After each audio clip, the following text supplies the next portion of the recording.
Hello everyone and welcome to Kdh Art Class. Today we're going to take all of those lines we've been learning about these last few weeks and we're going to use them as part of our design inside a drawing. This was a very popular, and it's still pretty popular, technique. It's like doodle art, Zentangle, but basically you're going to take your lines and you're going to repeat them in such a way that they produce a pattern in each section. So, what are we going to need? We're going to need paper, pencil, and it's up to you if you want to use color or not. I'm going to use different colors. I'm going to use something with a nice point to it. In my case, I'm going to use markers. So for you, I recommend colored pencils are very good for this because they have a nice point. Or you can use your markers. Gel pens is what I actually used in this design here. So gel pens work. I like color, but these also look great as a black and white, what we call monochromatic, one color, which is what your pencil would be if you did the whole thing with pencil. It would be monochromatic. One is mono, chromatic is color. One color, monochromatic. Or in my case, I used as many different colors as I could possibly find because that's how I roll. Woo woo! Alright, let's move on. Okay, so you have your paper and you have your pencil. The first thing we need to do is start with our pumpkin design. So, here's one way that we can do it. We're going to start off with kind of like the letter M, but we're going to work backwards. We're going to start in the middle, kind of near the top of our page. And remember, you're going to want these areas big enough for you to color in. So if you're using a full piece of paper, you're going to want to draw big. And it's going to take you a little bit longer to fill your full piece of paper. Since my students are doing this as a one-day project, we're getting a smaller piece of paper so it doesn't take as long. Alright, so I'm going to do a nice curve, kind of down. It looks sort of like the letter C. And I'm going to repeat it on this side, nice and big, round. And once I get here, then I'm just going to connect it. So kind of like a heart, just missing the pointing part. Okay. From there, I'm going to do two curved lines. One is going to curve in this direction. And one is going to curve in the other direction. Right in the middle.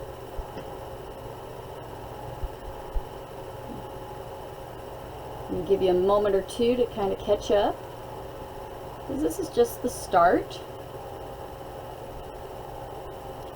Okay. I will begin in 5, 4, 3, 2, and 1. Still going from that middle section, it's going to kind of come out and curve in between. And I will repeat on this side, curve it up, out, in between, and in between. Now I still have room on this one side to kind of do like it's a little bit off centered pumpkin. I kind of like that. He's unique and special. Forgive me, my dog is stuck. Get over here. There we go. She's moving my desk. Alright, then from there we're going to do a curved line up and another one that kind of matches it. Followed by an oval or a circle that connects the two. So there's your stem.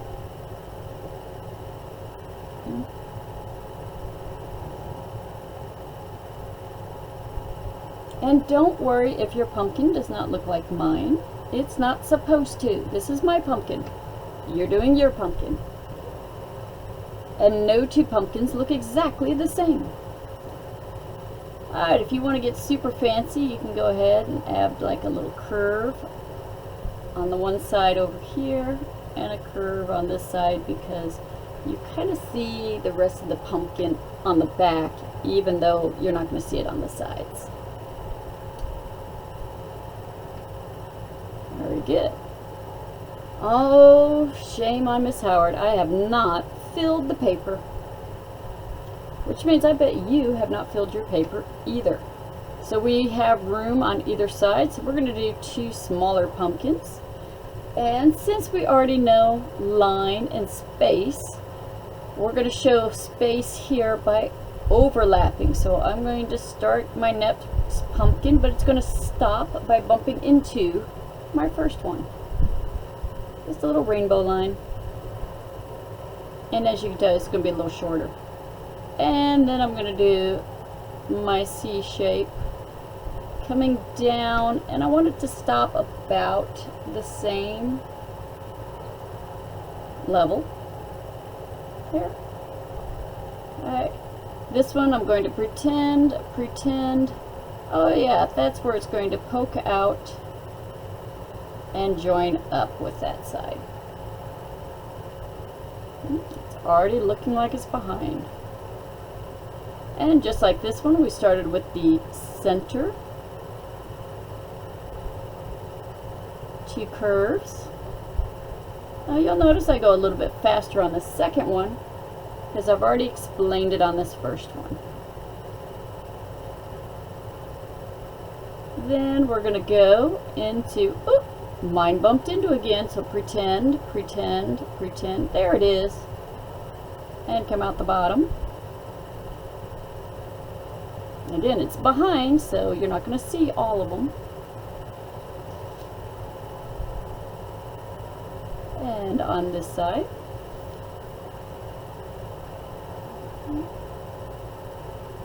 And if you have room to do another one, you can. You know what? I might just do a thin one. Right about there. Let's do our stem. Yes, I went the other direction because I like them all to look a little different. And I do like that overlapping look, like you can still see the back of it.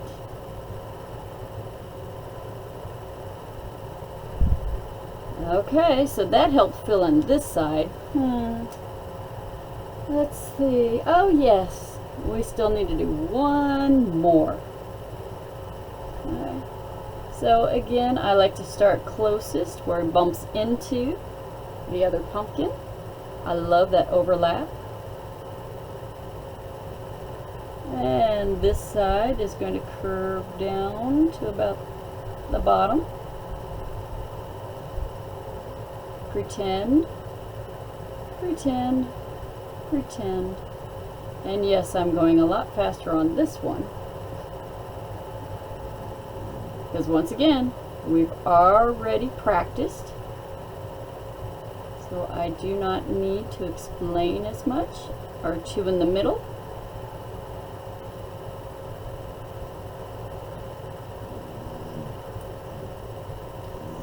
And one on this side.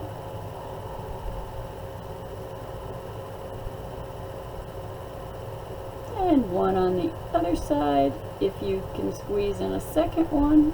Oh, it looks like I barely made it past.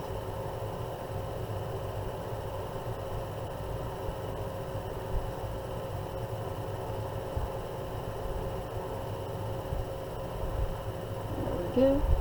The stem.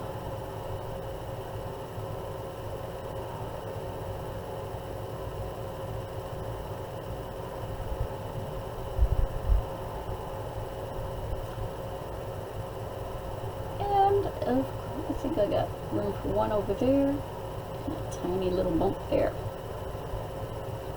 Alright. My goodness, the wind is blowing in here. Got my ceiling fan on. Let's create more space by giving the difference between the ground and the sky. So, ground, this is what's close to us in this space, and this is what's far away from us. This is the background. In the background, you'll be able to add, I like adding like the moon and the night sky with stars, because pumpkins tend to be the bright colors of red, orange, and yellow. That really contrasts the sky, and I like to do maybe a brighter green color for the ground. But in this Zentangle design, you can do anything you want. So now, we can think back to all the different lines we've ever done. You can do different colors. So if I wanted to start, let's say red lines, I can do straight diagonal lines and start just anywhere.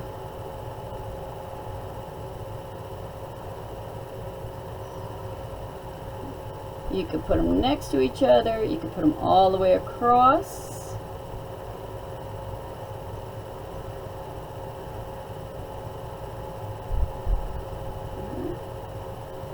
Man, how fun would it be to kind of go in the other direction? Maybe they almost touch. Almost has a feather look about it. Okay, I have to go this way. My hand is more steady going right to left, or excuse me, left to right, than it is going right to left.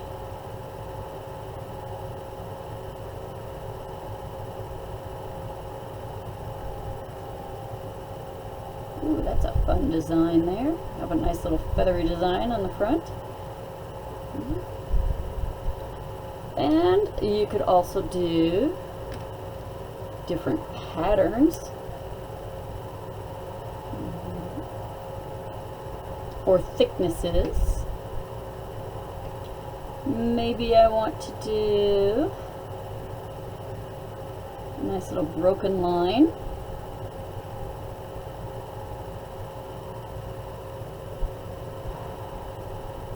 All the way down.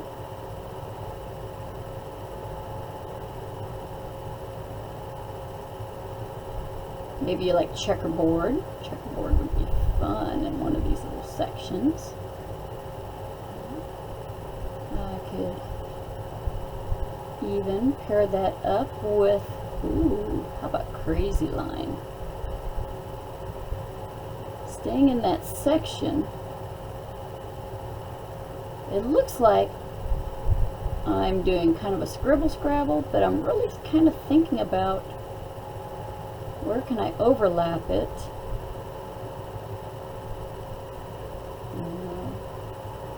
Where do I need to stop and change directions?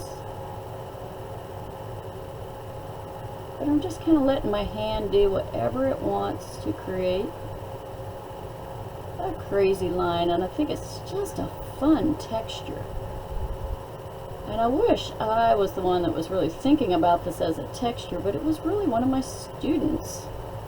Oh, I imagine they're probably close to 7th grade by now. She ended up just doing this neat little pattern to fill in an area, and I just thought it was so beautiful. It inspired me to do the same. Okay. So you can be filling it in with all kinds of candy cane stripes. It's a checkerboard.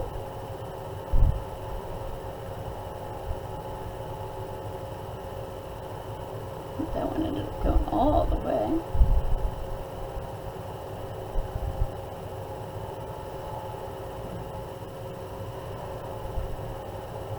Zigzag lines. You could use your ruler if you want it to really line up nice. I'm just not that kind of artist. I'm that free spirit. Just kind of goes with it, rolls with it. And I accidentally make it a little bit wonky like I just did. Well, yeah. Let's just roll with it. I made it wonky. So maybe I can make these other ones a little bit thicker as well. And then it'll look like it's getting skinnier and skinnier. Filling it in. I just love just creating different stuff with different colors. For those that want to know how to do checkerboard, you just need straight lines.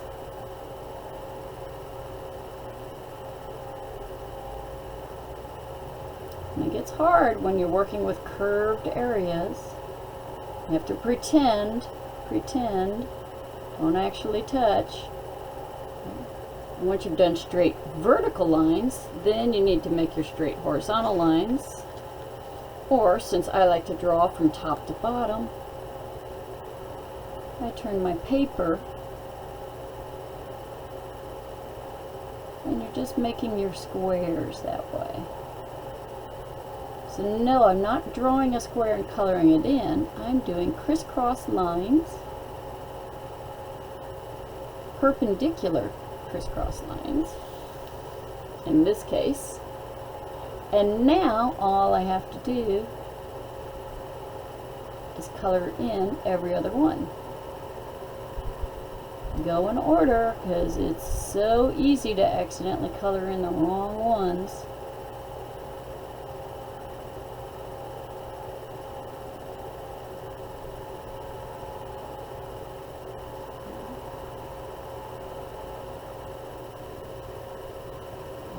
Alright, so you kind of have the idea.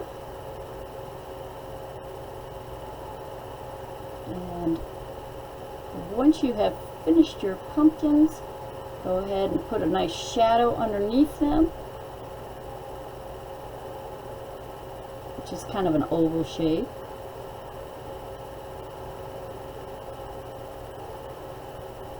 Well, you can tell I'm enjoying this because I just find it so hard to talk while I'm working.